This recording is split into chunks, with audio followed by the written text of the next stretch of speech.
Last month, the University of San Francisco made an alarming discovery that 93% of Americans tested had traces of a chemical called glyphosate in their urine.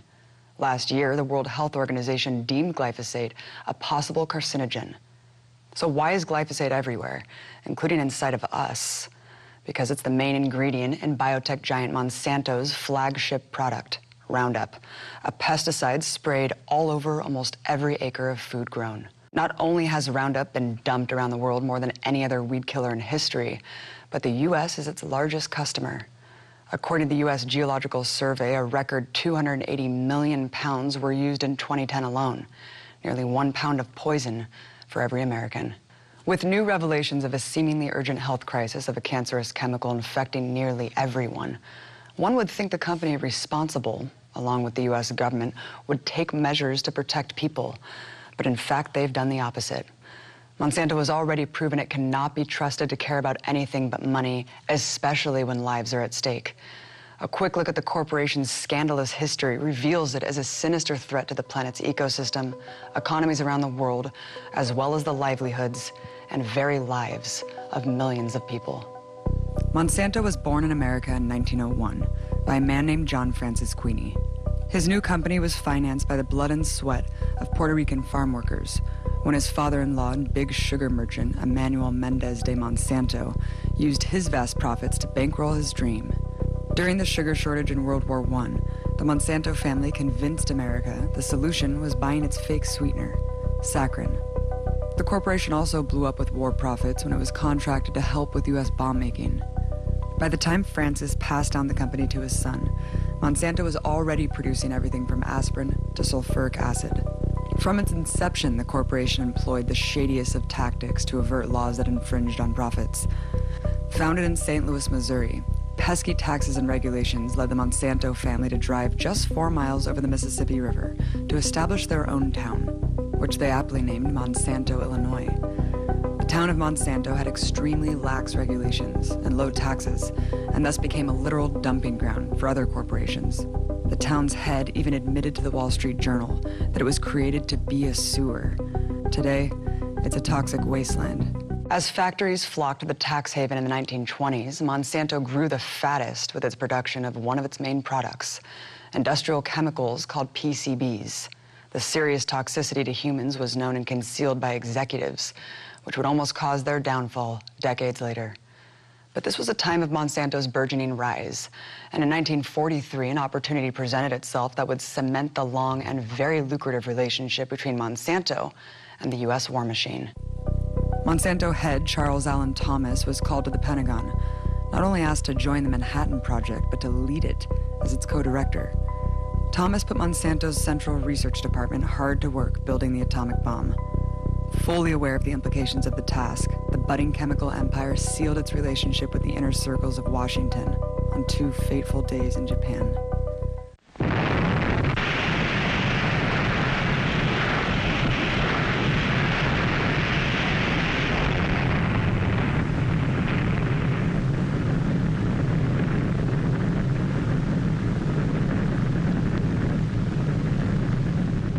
It wasn't just people thousands of miles away. Monsanto is also responsible for irradiating American citizens by being key participants in human experimentation that tested the effects of radiation on pregnant women and their unborn babies. Nearly 900 pregnant women were fed radioactive iron made by Monsanto. Along with other chemical cohorts, Monsanto produced plane loads of one of the world's first pesticides, DDT, a toxic insecticide blanketed as a solution to malaria-carrying mosquitoes during World War I. After the war, DDT profits surged as it was marketed as a wonder chemical. For the next 30 years, a propaganda campaign assured its safety, despite multiple scientific studies concluding the opposite. DDT devastated bird populations by making their eggs paper thin, leading to the near extinction of osprey, falcons, pelicans, and ironically, America's national emblem, the bald eagle. Congress didn't tell the public there was any concern while it was cataloging a census of mass fish die-offs. Public pressure forced Congress to ban DDT in 1972, which has since been proven to cause an array of human health effects, from birth defects to cancer. Monsanto's war profiteering carried on to the war on the Vietnamese people, where where the biotech titan and the Pentagon would again unite to kill hundreds of thousands of people. It became the military's top producer of a deadly chemical weapon known as Agent Orange, outshining other chemical giants with a concentrated soup 1,000 times more powerful. Agent Orange was so deadly because it was produced at the lowest cost possible, causing an unnecessary byproduct called dioxin, known at the outset to be toxic to human beings. Monsanto and its cohorts in the US government consciously hid the information from the public. Today, a health crisis plagues US veterans as well as hundreds of thousands of innocent Vietnamese with birth defects and cancers. Even the workers who manufactured the deadly soup are stricken with cancer, along with residents in the town of Nitro, where they allege dioxin was carelessly dumped for years. Monsanto wasn't just poisoning Southeast Asia, but globalizing what's considered one of the gravest chemical threats on the planet, PCBs.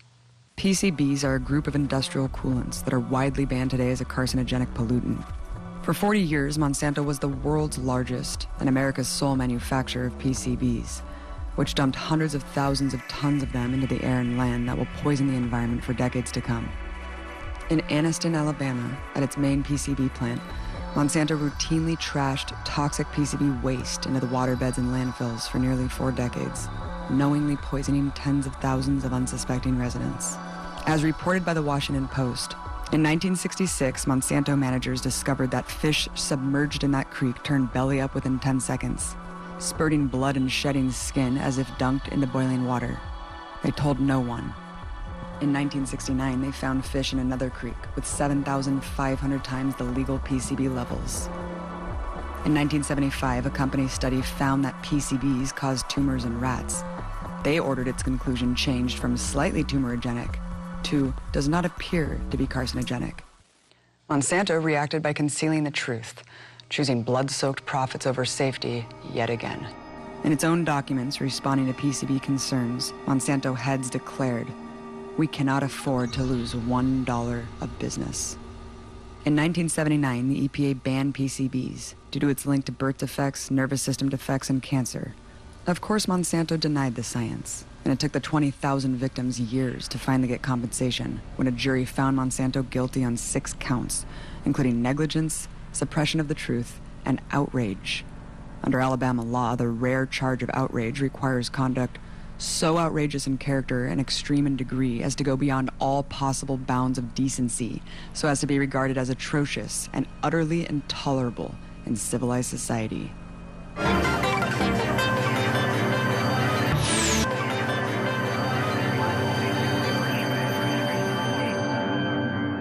The national scandals surrounding Monsanto's willful exposure of millions of people to potentially deadly poisons threaten the company's survival.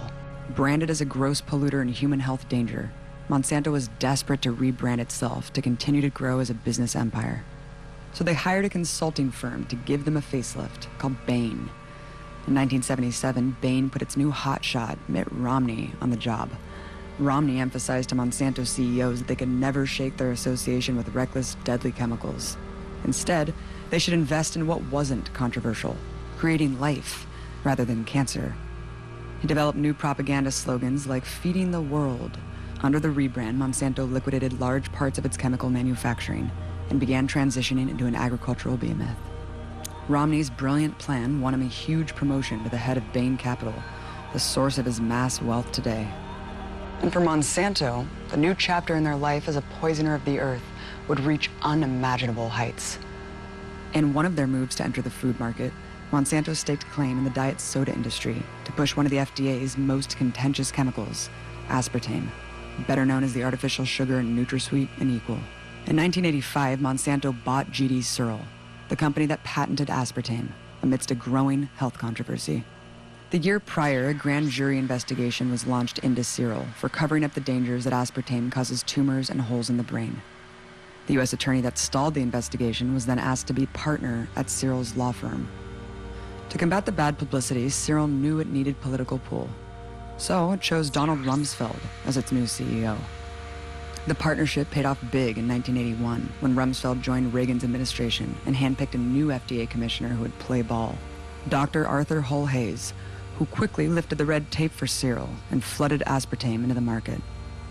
2 years later, Hayes sprinted through the revolving door into the seat of Burson Marsteller, the chief lobbying firm for Monsanto. Today, aspartame is in over 6,000 products and grocery stores due to Monsanto's carrying the torch for the chemical pariah. Monsanto was the first to genetically modify a plant cell in 1982. Advertised as part of their mission to feed the world, their GMO crops sought to give them a monopoly on the food industry. We're Monsanto, and we're working with farmers and partners worldwide to realize a vision for sustainable agriculture. Monsanto was already producing a widely used pesticide known as Roundup, and to ingeniously sell more, they engineered a plant to be resistant to heavy doses of Roundup's glyphosate poison, called Roundup Ready.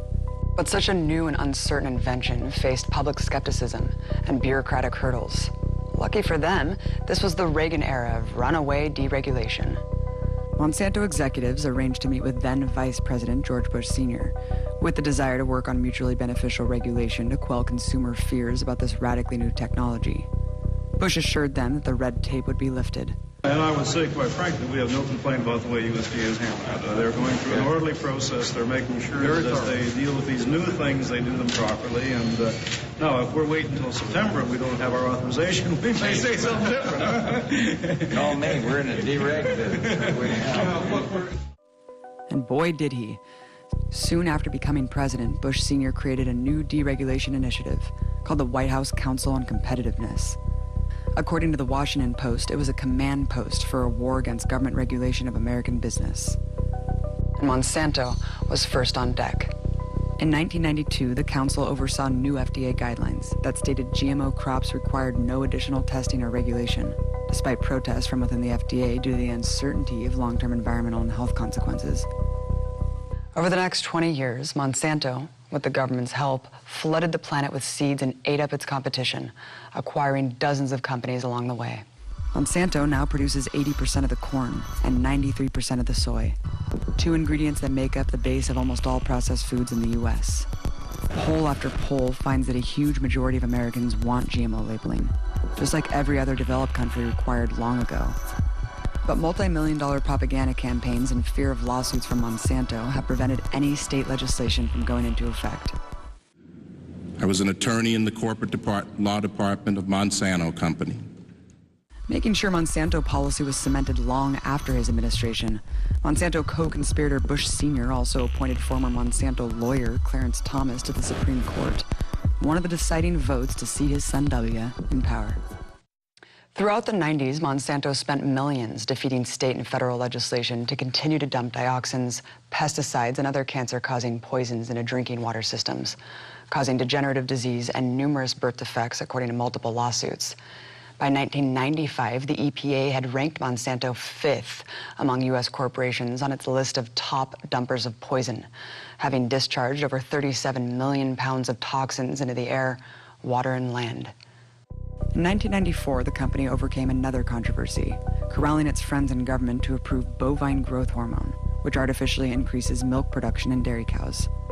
The FDA gladly accepted data from Monsanto-sponsored trials, determining there is no difference between milk treated and not treated with RBGH, despite widespread opposition from consumer advocates. Mr. Chairman, there is an issue of enormous consequence that I fear has not gotten the kind of discussion and attention that it needs from this body, and that has to do with the introduction of RBGH, Monsanto's bovine growth hormone, into the marketplace, and the impact that it is going to have on family farming, on animal health, and perhaps on human health. Also, I must tell you that I am extremely concerned about the role that the Food and Drug Administration has played in this entire process. And among many other concerns that I have is that at least 3 high-ranking members in the Food and Drug Administration formerly were employed by the Monsanto Corporation. Today, the hormone is banned in Europe, Canada, Australia, New Zealand, and Japan. Unable to tolerate even a modicum of competition, Monsanto has ruthlessly gone after small farms attempting to label their products RBGH-free. It's also lobbied several state legislatures to pass preemptive bans against hormone-free labeling. As usual, Monsanto employed its multi-million-dollar propaganda machine to fight the scientific warnings about their product. In 1997, Monsanto told Fox News head Roger Ailes to shut down an investigative report on RBGH, and even had the two journalists fired, days before it was to air. Monsanto's very survival depends on going to war against the science that could take it down. With billions of dollars to spend for every scientific study that warns of the hazards of Monsanto's products, it conducts its own studies to counter it and employs its own propagandists to debunk it.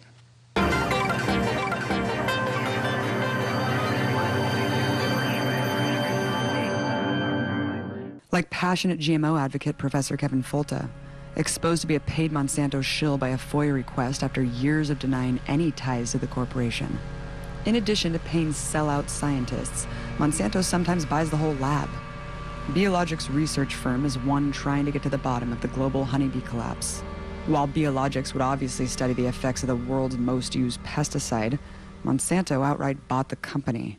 Even with the media in its pocket, Monsanto would not be the criminal powerhouse it is today without total collusion and partnership with the U.S. empire. So on behalf of the Monsanto team, welcome. We are honored to be a part of this dialogue. I want to thank you for the collaborative efforts that you've put towards agriculture. Throughout the decades, Monsanto has had a lucrative revolving door relationship between its company and operatives in public office. Every administration has worked closely with Monsanto, rewarding the chemical beast with endless contracts and subsidies. Iraq's occupation governor Paul Bremer even decided he had to go out of his way to help Monsanto before leaving his position. As one of his last acts, Bremer passed a pro-Monsanto order, stipulating that Iraqi farmers shall be prohibited from reusing seeds of protected varieties. But Obama has been one of the most pro-Monsanto presidents thus far. Heavily sponsored by the ag industry, he's given the company billions to secure a foothold in Africa and appointed several Monsanto executives to top government positions. Like Roger Beachy, a director of Monsanto who was appointed by Obama to be director of the USDA's National Institute of Food and Agriculture. Or Islam Siddiqui, a Monsanto lobbyist who Obama picked to be an agriculture trade representative. Siddiqui's job is literally to promote and sell Monsanto crops. Another one of their paid-for puppets, Senator Roy Blunt, passed the 2013 Monsanto Protection Act by sneaking the provision onto another bill, giving the company legal immunity. But no one takes the cake of corruption like Michael Taylor. He left the FDA to lead Monsanto's law practice until being appointed by Bush Sr. to a cushy new FDA position just in time to sign off on the contested rulings for both RBGH and GMOs. Taylor left the government again to cash in on his clout, this time to work as Monsanto's vice president. In 2010, Obama created another FDA post tailored for Taylor, and now he's back, rubber stamping pro-Monsanto legislation as the Deputy Commissioner for Foods. With decades of creating a well-oiled machine of propaganda, protection, and privilege, their latest tricks to protect their profits threatens more people than ever before. Their longtime cash cow Roundup is the cause of the newest emerging threat from the corporation. Roundup's true danger is classified. Monsanto is not required to disclose their secret recipe. But what we do know is that the main ingredient, glyphosate, has long been considered toxic. Many studies have already made the connection between glyphosate exposure and a number of serious human health effects, including cancer. But in 2015, when the World Health Organization finally upgraded glyphosate to a probable carcinogen, Monsanto made nearly $5 billion in Roundup sales alone. With so much profit at stake, its main interest has always been to keep the health risks of glyphosate hidden. After defeating legislation to put warning labels on Roundup back in 1986, Monsanto's production of the mix surged from 11 million pounds per year to 300 million pounds by 2012. A 2016 Environmental Sciences Europe report found that 18.9 billion pounds of glyphosate has been used globally, more than any other weed killer in history. Today, the most popular crops all over the world are engineered to survive heavy doses of this poison. But while crops are Roundup ready, people are not. And now it's everywhere. Scientists have found it in over 70% of rain samples. And the U.S. Geological Survey discovered that 38 states had the toxin in the majority of their rivers, lakes, and water treatment plants. Monsanto countered the latest news that glyphosate is in 93% of Americans with the promise that these levels are harmless to humans, with its usual assurance that they can be trusted. But warnings from science and health professionals are only growing louder. Several studies, including by the International Journal of Environmental Research and Public Health, and the National Cancer Institute found farmers' risk of developing non-Hodgkin's lymphoma doubles when their crops are sprayed with glyphosate. Just this May, 5 Nebraska farmers stricken with non-Hodgkin lymphoma filed a lawsuit against Monsanto for intentionally misleading customers about the health risks of Roundup. But beyond the serious health risks to humans, Roundup threatens us with potentially catastrophic food crises. Not only has Roundup's super technological, expensive method not proven higher crop yields, the entire ecological balance of the earth is threatened by Roundup's toxins. While Roundup is extremely effective at killing things, nature has fought back with widespread repercussions. Monsanto Company, the manufacturer of Roundup, spent years erroneously advising farmers to exclusively use ever greater quantities of Roundup to control the weeds in their fields. And for years, farmers listened. Meanwhile, these weeds were receiving evolutionary pressure to select for a trait of resistance to Roundup. The Roundup-resistant trait is now dominant in weeds growing in many areas of the country. Roundup use has created increasingly invisible super pests and super weeds, resistant to the chemical designed to kill them. They cover more than 15 million acres in the U.S. alone, posing potentially devastating effects to food production. But Monsanto's leaving the world's farmers little choice. Despite making profits of over $8 billion in 2015, Monsanto viciously goes after small farmers for patent infringement by telling them that for the first time in history, they can't replant their own seeds. Farmers who must purchase Monsanto's seeds are forced to pointlessly buy new models every year. If they don't, they're ruined by Monsanto. Since 1997, Monsanto's sued 147 farmers for so-called seed piracy, or rather, replanting their seeds from a previous crop, a practice as old as agriculture itself. According to a Vanity Fair investigation, Monsanto relies on a shadowy army of private investigators and agents in the American heartland to strike fear into farm country, where they secretly videotape and photograph farmers, store owners, and co-ops, infiltrate community meetings, and gather information from informants about farming activities. Monsanto even hired the notorious mercenary army Blackwater, today known as Z, as its intel arm, using literal mercenary soldiers to spy on, infiltrate, and harass activist groups organizing against the biotech firm's crimes. Now, Monsanto's seemingly unstoppable growth is possibly entering a new level. The domination of its crops is full speed ahead toward an unprecedented agricultural monopoly. Currently in negotiations with Bayer, the two are the top suppliers of agrochemicals, seeds, and GMO crops. A marriage between them would take that dominance to a new level. From India to Brazil, there are millions of victims, not only from Monsanto's dark poisons, but from the economic warfare it's wreaked worldwide. The fight against Monsanto is not just taking place in the courts, but in the streets, where a heroic movement is building. On May 23, 2016, tens of thousands of people protested against the ag giant in over 400 cities across at least 40 different countries around the world. As Monsanto grows into an even bigger beast, planting the seeds for new environmental and health catastrophes, joining the ranks in the fight against this criminal corporation is growing ever more urgent. The consequences are too great to let this monster live, and its trail of suffering leaves no doubt that it must be taken down.